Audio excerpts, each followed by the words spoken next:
So Dan Corrigan is one of my favorite skate YouTubers right now, not only because he's really funny and entertaining, but his trick tips are some of the best. He actually goes into detail rather than, most trick tips on YouTube are just like super vague and unhelpful. But every time I watch a Dan Corrigan trick tip, he always mentions something that I've never heard in any other YouTube video.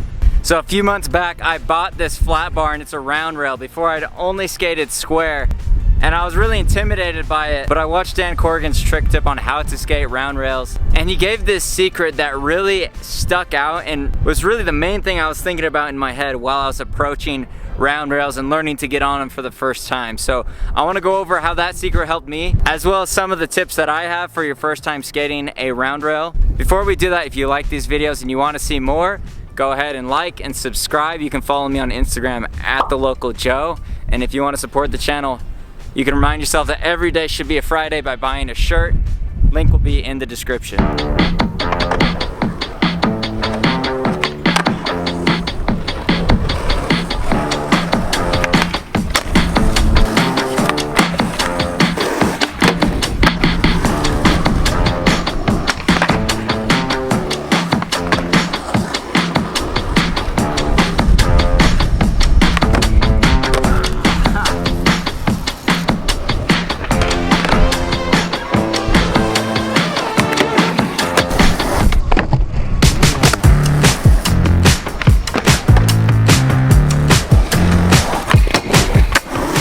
Okay guys, so that's gonna be it for the warm-up. So let's get into this secret. So basically, I'm gonna set you guys down right here. So the key to this trick is really just being really heavy-footed with it. So when you're learning 50-50s on round rails, the roundness really messes with your head, and it makes you think you gotta be really tentative and light-footed and careful. And it's exactly the opposite. Do not light foot getting into the grind. You want to be as confident and heavy-footed as possible, because what happens is, if you see under my truck right here, when I push down, you get that pinch, right? The only way to get that pinch is by being heavy-footed. Putting your body weight on the rail is your best friend right now, because the second you put your body weight on the rail, you're pinching. You're gonna be really scared the first time you come up to a rail, but if you do what Dan Corrigan says, and you just try and make a sandwich between your feet, the skateboard, and the rail, you just want to smash your skateboard in there, that's gonna give you the most stable feeling. Once you get on there and really sandwich your board a few times, you probably get on there, bounce off, get on there, bounce off, and then you'll start to realize that it's safe. Once you get that confidence, all you gotta do is just sit on there the whole way, and then you got a front 50-50. Round rails really are not as scary as you think. The other thing that helped me is to imagine my board in front of me doing the 50-50 and my body being pretty much over here. So it's like the board is on the rail, but your body stays on this side of the rail. What that does is it creates this diagonal pressure this way, so that way and down. And what that does is that pinches that wheel in there.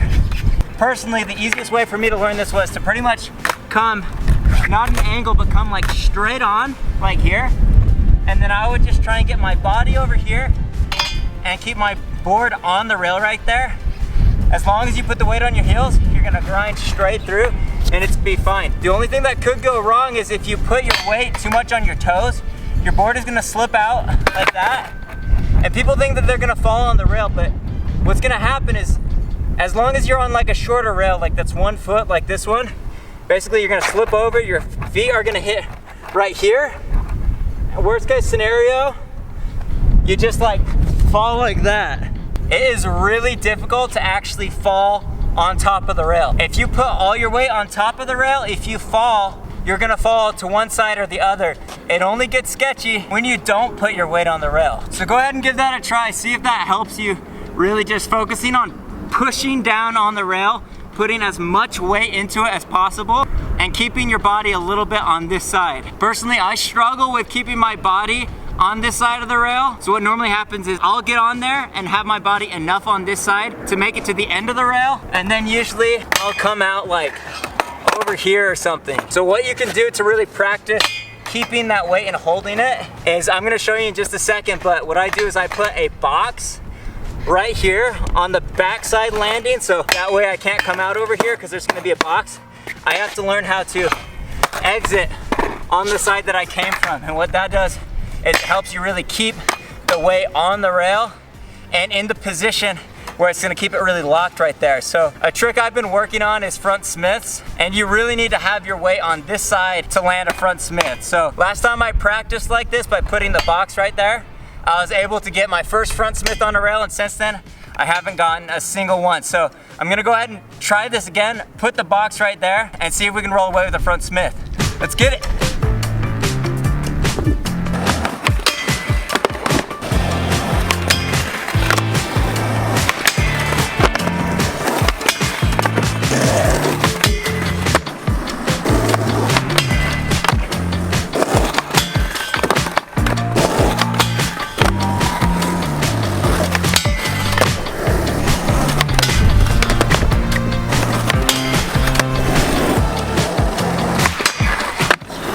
Alright guys, so that's how I practice my 50-50s to try and stay in that right position. If you're coming out on the toe side of the rail, I would recommend trying this, but I will tell you, you saw a few times I almost got buckled on this box, so just be careful when you're doing it. And it doesn't need to be a box, you put like a traffic cone, a shoe, a sweatshirt, whatever it is, something that makes your mind think, I can't go there, you gotta go the other way. So now that we've done 10 of those, I'm gonna go ahead and see if I can get some Smiths going. So this is an exciting part of the video. Hopefully, I guess technically I've done this once before, but it's still like a new trick, so see if I can get a Smith.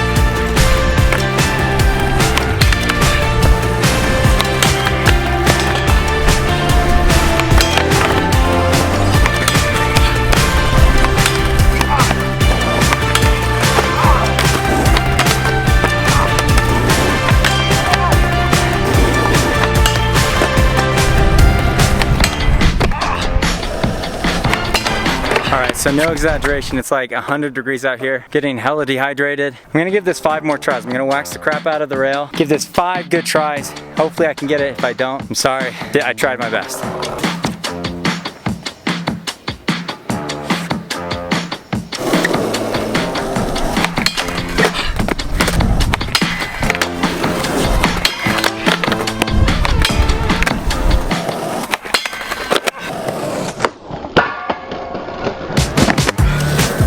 Alright, I know you're thinking that was disgusting. That was my 5th and final try. Because I landed, I'm gonna give it 5 more tries. See if I can get one better, but seriously, I'm dehydrated and I need to get out of the sun. Let's give it 5 more, let's get it.